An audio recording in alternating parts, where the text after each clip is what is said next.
ये कहानी शुरू होती है कीनिया से और साल होता है सन 2003। यहाँ पर हमें एक 84 साल के बूढ़े आदमी को दिखाया जाता है जो खेत में काम कर रहा होता है। वो यहीं पास ही के गांव में रहता है। इस आदमी का नाम कीमानी है। कीमानी जब घर आता है तो रेडियो पर एक न्यूज आती है जिसमें बताया जाता है कि गवर्नमेंट कीनिया में रहने वाले सभी लोगों को free of cost primary education provide करेगी। बस शर्त यह है कि सबको अपना बर्थ सर्टिफिकेट लाना होगा। वहीं अगले दिन हमें स्कूल दिखाया जाता है जहाँ पर बहुत सारे बच्चे और उनके पेरेंट्स होते हैं। दरअसल ये सभी चाहते हैं कि उनके बच्चे एजुकेशन हासिल करें। यहाँ की जो प्रिंसिपल और टीचर है उसका नाम जैन है। जैन के पास उसका दूसरा टीचर आता है और कहता है कि तुमसे कोई मिलना चाहता है। जैन जब बाहर आती है तो वहाँ पर कीमानी खड़ा होता है जो जैन से कहता है कि मैं भी स्कूल में एडमिशन लेना चाहता हूँ। जैन उसकी बात सुनकर हैरान हो जाती है। वो जैन को न्यूज़पेपर का वो टुकड़ा देता है जिस पर लिखा होता है कि सभी के लिए फ्री एजुकेशन है। जैन कहती है कि यहाँ पर पहले ही बहुत बच्चे हैं। कीमानी कहता है कि मैंने रेडियो पर सुना है ये एजुकेशन कीनिया में रहने वाले हर एक इंसान के लिए है, लेकिन यहाँ पर जो मेल टीचर होता है वो कहता है कि एजुकेशन पर पहला हक बच्चों का है, तुम यहाँ से चले जाओ, तुम्हारी अब पढ़ने लिखने की उम्र नहीं है। और अब अगले दिन दिखाया जाता है जहाँ पर जैन की क्लास में बहुत सारे बच्चे होते हैं। तभी वहाँ पर मेल टीचर आता है और उसे बताता है कि वो बूढ़ा आदमी यानी कि कीमानी अब भी गेट पर खड़ा है। जिसके बाद वो खुद गेट पर जाता है और उसे कहता है कि तुम यहाँ से चले जाओ, तुम्हारी पढ़ने लिखने की उम्र नहीं है, तुम घर जाकर आराम करो। वैसे भी तुम्हारे पास स्कूल की ड्रेस नहीं है, ना ही तुम्हारे पास नोटबुक और पेन है। दरअसल मेल टीचर अच्छे से जानता है कि कीमानी के पास इतने पैसे नहीं है कि वो अपने लिए नोटबुक, पेन या स्कूल की ड्रेस खरीदे, इसीलिए उसने ये बात कही होती है। अब यहाँ पर जैन आ जाती है जो कीमानी से पूछती है कि तुम स्कूल में एडमिशन क्यों लेना चाहते हो। वो कहता है कि मैं पढ़ना और लिखना चाहता हूँ। जैन कहती है कि मैं तुम्हारी मदद करना चाहती हूँ, लेकिन स्कूल के जो बाकी टीचर्स हैं वो इस बात के लिए कभी नहीं मानेंगे क्योंकि यहाँ पर पहले ही बहुत सारे बच्चे हैं।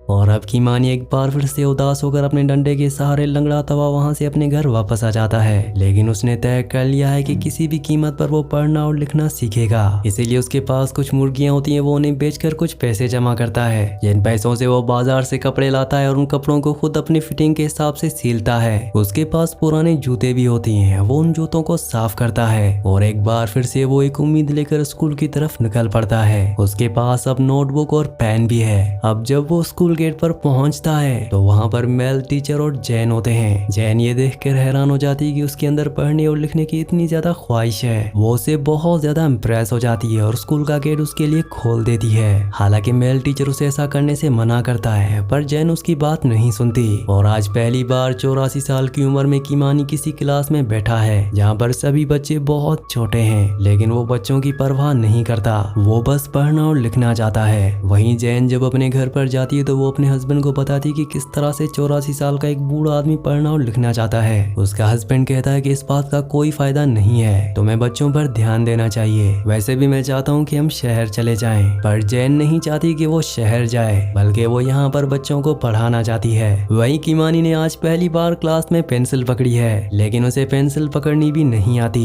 जैन उसे पेंसिल पकड़ना सिखाती है। पेंसिल पकड़कर वो बहुत खुश होता है। अब स्कूल खत्म होने के बाद सभी बच्चों के साथ कीमानी स्कूल से बाहर निकलता है। वहाँ पर एक बच्चे का फादर होता है। वो कीमानी को स्कूल की ड्रेस में देखकर अपने बच्चे से पूछता है कि ये बूढ़ा आदमी स्कूल में क्या कर रहा था। उसका बच्चा बताता है कि ये मेरी क्लास में है, ये भी पढ़ता है। ये बात सुनकर उस बच्चे के फादर को बिल्कुल भी अच्छा नहीं लगता। कीमानी जब अपने घर जा रहा होता है तो रास्ते में सभी लोग उसका मजाक उड़ाते हैं। वो कहते हैं कि इस उम्र में कोई स्कूल नहीं जाता, लेकिन कीमानी किसी की बात की कोई परवाह नहीं करता। घर आने के बाद वो उन सब चीजों की प्रैक्टिस करता है जो उसने स्कूल में सीखी थी। अब कोई उसका दरवाजा लॉक करता है लेकिन वहाँ पर कोई नहीं होता और तभी उसे हेल्यूसिनेशन होता है। उसे पास्ट की कुछ बातें याद आती हैं। दरअसल पहले वो आर्मी में था, उसने अंग्रेजों के खिलाफ जंग भी लड़ी थी। उसे याद आता है कि किस तरह से अंग्रेजों ने उसके देश के लोगों पर जुल्म किए थे। कीमानी को इस तरह के विजन्स बार बार आते हैं जो उसे बहुत परेशान करते हैं। अगले दिन जब कीमानी स्कूल में जाता है तो जैन सभी बच्चों को मैथमेटिक्स पढ़ा रही होती है, लेकिन कीमानी का आज बिल्कुल भी पढ़ाई में ध्यान नहीं होता। वो अपनी पास्ट की यादों में खोया हुआ होता है।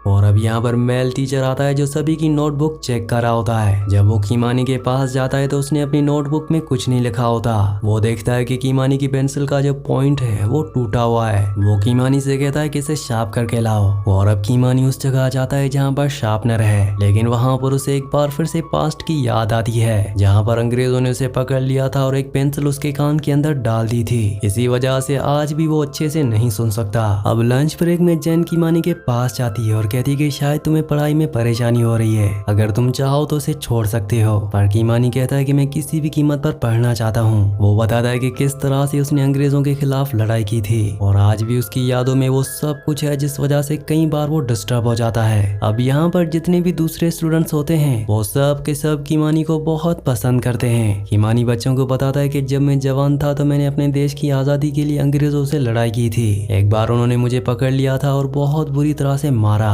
पर मैंने उनकी एक भी शर्त नहीं मानी। बच्चे उसकी बातें सुनकर बहुत इम्प्रेस हो जाते हैं और सब यहाँ पर फ्रीडम का नारा लगाना शुरू कर देते हैं, जो देखकर जैन थोड़ा परेशान हो जाती है क्योंकि वो चाहती है कि बच्चे यहाँ पर सिर्फ पढ़ाई करें और किसी दूसरी बातों पर ध्यान ना दें। अब एक दिन यहाँ पर एक रिपोर्टर आता है जो कीमानी की फोटो खींचकर पब्लिश कर देता है। साथ ही रेडियो पर भी न्यूज आ जाती है कि एक 84 साल का बूढ़ा आदमी प्राइमरी स्कूल पढ़ने जाता है। पूरे देश में ये बात फैल जाती है। अब अगले दिन दिखाया जाता है जहाँ पर दो बच्चे आपस में लड़ रहे होते हैं। कीमानी उनकी लड़ाई छुड़वाने जाता है पर सबको ऐसा लगता है कि कीमानी उस बच्चे को मार रहा है। ठीक उसी वक्त यहाँ पर सुप्रीडेंट भी आ जाता है जिसने न्यूज में सुना था कि किस तरह से 84 साल का बूढ़ा आदमी प्राइमरी स्कूल में पढ़ रहा है और अब ये सब देखकर उसे बहुत गुस्सा आ जाता है। वो जैन से जो स्कूल की प्रिंसिपल है उसे कहता है कि तुम्हें इस बूढ़े आदमी को यहाँ से निकालना होगा, ये स्कूल बच्चों के लिए है। हालांकि जैन सुप्रीडेंट को समझाने की कोशिश करती है पर वो उसकी एक बात नहीं सुनता और वहाँ से चला जाता है। सुप्रीडेंट के जाने के बाद कीमानी जैन को बताता है कि मैंने अंग्रेजों के खिलाफ लड़ाई की थी और उस लड़ाई के दौरान अंग्रेजों ने मेरी वाइफ और बच्चों को मार दिया था। ये सारी बातें सुनने के बाद जैन के दिल में उसके लिए और भी हमदर्दी आ जाती है। वो किसी भी कीमत पर कीमानी की मदद करना चाहती है, इसीलिए वो अपने हस्बैंड को कॉल करती है और उसका हस्बैंड कहता है कि तुम्हें इन सब चीजों से दूर रहना चाहिए, इससे तुम्हारा करियर खराब हो सकता है, तुम्हें स्कूल से निकाला जा सकता है। पर वो अपने हस्बैंड की बात नहीं मानती और हेड ऑफ एजुकेशन बोर्ड से मिलती है। वो उसे कीमानी के बारे में सब कुछ बताती है और हेड ऑफ एजुकेशन बोर्ड कहती है कि हम उसे स्कूल में नहीं रख सकते, वो छोटे बच्चों का स्कूल है, अगर दूसरे लोगों को पता चलेगा तो वो भी स्कूल में आकर एडमिशन लेंगे, जिससे छोटे बच्चों का जो हक है वो उनसे छिन जाएगा।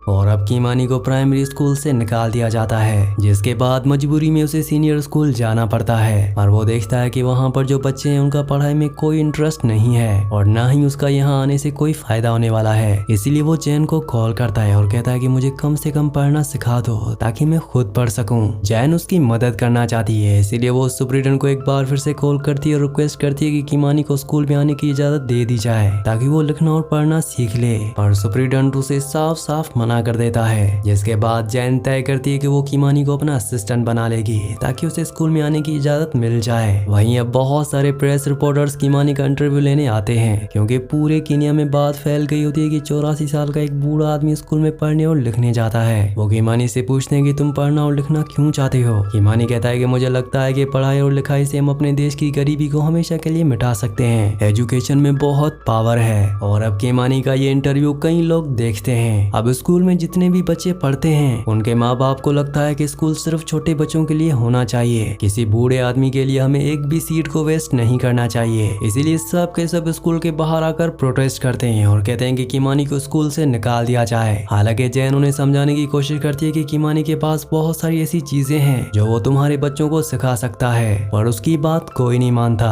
और अब यहाँ पर सुप्रीडेंट भी आ जाता है जो जैन को वार्निंग देता है और कहता है कि तुम्हारे पास अब ये आखिरी मौका है, तुम्हें कीमानी को स्कूल से निकालना होगा। कीमानी का दिल भी टूट जाता है क्योंकि सब उसके खिलाफ प्रोटेस्ट कर रहे होते हैं। उसे अपनी वाइफ की बहुत याद आती है जिसे वो बहुत प्यार किया करता था। वहीं हमें एक स्टूडेंट को दिखाया जाता है जिसके मार्क्स अच्छे नहीं आते, जिससे उसके फादर को बहुत गुस्सा आता है। उसे लगता है कि जैन बच्चों पर ध्यान नहीं देती, ज्यादा से ज्यादा ध्यान उसका कीमानी पर है। वहीं जैन को दिखाया जाता है जो स्कूल खत्म होने के बाद भी कीमानी को पढ़ाती है, पर तभी उसे एक फोन कॉल आता है जिसमें एक आदमी उसे धमकी देता है और कहता है कि अगर तुमने कीमानी को स्कूल से नहीं निकाला तो हम तुम्हारे साथ क्या करेंगे ये हमें भी नहीं पता। कुछ दिनों के बाद यहाँ पर बहुत सारे पॉलिटिशियंस आते हैं जो जैन को शाबाशी देते हैं क्योंकि वो उसके काम से बहुत खुश थे। इस बात से जैन को बहुत खुशी होती है। तभी वहाँ पर उस बच्चे का फादर आता है जिसके मार्क्स बहुत कम थे। वो जैन से कहता है कि मुझे पता है कि कीमानी के इंटरव्यू के बदले तुम्हें बहुत पैसे मिलते हैं, वो पैसे मुझे दे दो। जैन उसे समझाने की कोशिश करती है कि मुझे कोई पैसा नहीं मिलता, मैंने किसी से कोई पैसा नहीं लिया, पर वो उसकी बात पर यकीन नहीं करता और गुस्से से वहाँ से चला जाता है। अब जैन को कई बार धमकी भरे कॉल आना शुरू हो जाते हैं। वो यहाँ पर अकेली रहती है इसीलिए उसे डर लग रहा होता है। वो अपने हस्बैंड को शहर से यहाँ पर बुला लेती है और जब उसका हस्बैंड घर पर होता है तो कोई अनजान आदमी उसे कॉल करके झूठ बोलता है कि तुम्हारी वाइफ जैन यहाँ पर किसी दूसरे आदमी के साथ रहती है। दरअसल वो लोग जो नहीं चाहते कि ये कीमानी को अपने स्कूल में पढ़ाएं, वो इन दोनों के रिश्तों को अब खराब करना चाहते हैं। वहीं कीमानी को दिखाया जाता है जिसके पास उसी बच्चे का फादर आता है जिसके बच्चे के मार्क्स कम आए थे, जो कि जैन के पास गया था और पैसे की डिमांड कर रहा था। वो वही डिमांड यहाँ कीमानी से भी करता है। कीमानी कहता है कि मैं इंटरव्यू के बदले कभी कोई पैसा नहीं लेता। न्यूज वाले खुद अपने आप मेरे पास आते हैं, पर वो गाँव वालों को भड़का देता है, इसलिए अगले दिन सब के सब स्कूल के ऊपर हमला कर देते हैं। पर कीमानी एक फ्रीडम फाइटर था, उसने अंग्रेजों के साथ लड़ाई की है। वो उन लोगों से नहीं डरता और अपनी छड़ी से उनके ऊपर हमला करके उन्हें वहाँ से भगा देता है। अब जैन को एजुकेशन डिपार्टमेंट से एक लेटर मिलता है जिसमें लिखा होता है कि उसका यहाँ से ट्रांसफर कर दिया गया है और अब जो उसका दूसरा स्कूल है वो यहाँ से बहुत दूर है। जैन का हस्बैंड कहता है कि तुम्हें वहाँ जाने की कोई जरूरत नहीं है, तुम इस जॉब को छोड़ दो, पर जैन ऐसा करने से मना कर देती है, जिससे उसके हस्बैंड का शक और भी बढ़ जाता है। उसे लगता है कि सच में जैन का किसी से अफेयर चल रहा है। ये बातें सुनकर जैन को बहुत दुख होता है और अब जैन कीमानी के पास जाती है और उसे बताती है कि मेरा ट्रांसफर हो गया है। कीमानी कहता है कि मैं भी तुम्हारे साथ चलूंगा, पर जैन उसे मना कर देती है। वो कहती है कि मैं अपनी जिंदगी में अब और मुसीबतें नहीं बढ़ाना चाहती। वो कीमानी को स्कूल में अपने फारवेल के लिए बुलाती है लेकिन कीमानी नहीं आता। यहाँ पर जितने भी स्टूडेंट्स होते हैं वो जैन के जाने से बहुत दुखी हैं क्योंकि सब स्टूडेंट्स जैन से बहुत प्यार करते हैं। कीमानी दूर से जैन को जाते हुए देखता है और अब सुपरिटेंडेंट आकर सबको बताता है कि जल्दी यहाँ पर नई प्रिंसिपल आ जाएगी। अगले दिन यहाँ पर नई प्रिंसिपल आती है जिससे स्टूडेंट्स के सभी पेरेंट्स बहुत खुश होते हैं और सभी स्टूडेंट्स बहुत उदास हैं। वो जैन को वापस चाहते हैं, इसीलिए वो स्कूल के गेट को बंद करके ऊपर से पत्थर फेंकना शुरू कर देते हैं, जिससे ये नई प्रिंसिपल यहाँ से भाग जाती है। वहीं कीमानी एक गाड़ी वाले को अपनी बकरी देता है और कहता है कि तुम मुझे शहर छोड़ दो। दरअसल वो chairman of the board of education से मिलना चाहता है। वो उनके ऑफिस पहुंच जाता है जहाँ पर वो सेक्रेटरी से कहता है कि मैं चेयरमैन से मिलना चाहता हूँ। वो कहती है कि वो मीटिंग में बिजी हैं, लेकिन कीमानी मौका मिलती है उस रूम में चला जाता है जहाँ पर सभी मीटिंग कर रहे होते हैं। वो अपनी शर्ट खोलकर अपनी बैग सबको दिखाता है जिसमें कोड़ों के घाव के गहरे निशान होते हैं। वो कहता है कि मैं अंग्रेजों से लड़ा था, हमारे देश को अंग्रेजों ने गुलाम बनाया, हमारे ऊपर जुल्म किए क्योंकि हमारे पास अच्छी एजुकेशन नहीं थी और मैं चाहता हूँ कि हमारे देश के बच्चों को अच्छी एजुकेशन मिले। हमारे गाँव में जो स्कूल है वहाँ पर हमें जैन की जरूरत है। मैं चाहता हूँ कि आप उसका ट्रांसफर वापस उसी स्कूल में कर दें। और ये कहकर वो वापस अपने गाँव आ जाता है। अब वो स्कूल नहीं जाता बल्कि अपने खेतों में पहले की तरह खेती करता है। एक दिन वो देखता है कि सामने से कोई लड़की आ रही है। जब वो ध्यान से देखता है तो ये जैन होती है। जैन को देखकर वो बहुत खुश हो जाता है। दरअसल जैन का एक बार फिर से इसी स्कूल में ट्रांसफर कर दिया गया है, जिससे कीमानी और सभी स्टूडेंट्स बहुत खुश हो जाते हैं। अब यहाँ पर कीमानी के लिए एक लेटर आया होता है और वो जैन के पास ले जाता है। वो कहता है कि क्या तुम इस लेटर को मेरे लिए पढ़ सकती हो। जैन वो लेटर मेल टीचर को देती है जो कभी भी कीमानी को पसंद नहीं करता था और कहती है कि तुम इस लेटर को पढ़ो। मेल टीचर उस लेटर को पढ़ता है जो कि गवर्नमेंट की तरफ से कीमानी के लिए आया होता है। उसमें लिखा होता है कि जो भी तुमने अपने देश के लिए किया